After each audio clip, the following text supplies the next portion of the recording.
Well, states are still at odds over a plan to manage the Colorado River. They failed to meet a critical deadline today, and that means there is still no framework for how Nevada and others who rely on the river will divide up the water after next year. As our climate reporter Geneva Zoltek shows us, many questions are unanswered, like which states need to conserve more water.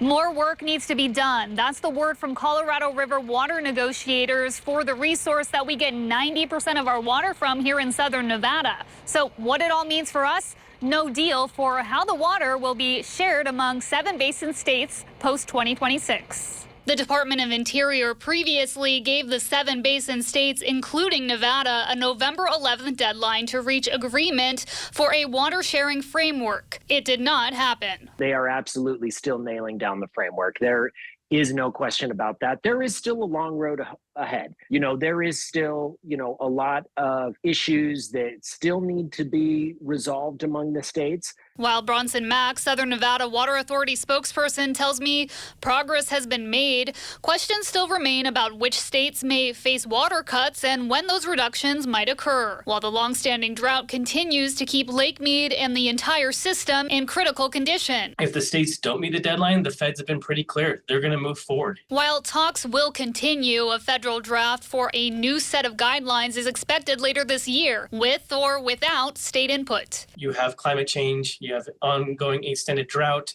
Your major reservoirs are only a third full. John Berggren, water policy manager for Western Resource Advocates, tells me it's not just continued gridlock and environmental impacts, but legal battles could be ahead if the states can't agree. My concern is the states, if they're not in agreement, one or more might sue, and that's when you get into huge challenges for the river. Litigation on an interstate river like this, on an interstate compact, can take decades to resolve. Since water talks began for post-2026 guidelines 2 years ago, much of the conversations have happened behind closed doors. We're rolling the dice, and is that gamble worth it? Kyle Roerink, executive director for watchdog group the Great Basin Water Network, tells me there hasn't been enough transparency. We've had nothing.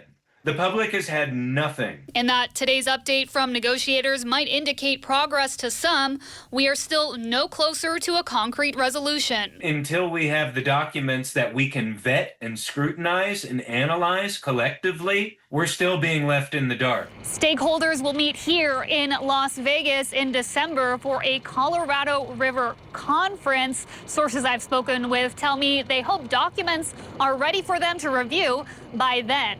I'll be attending and bring you the latest on what's at stake for our water resource as we go into the future. Reporting in Las Vegas, I'm Geneva Zoltek.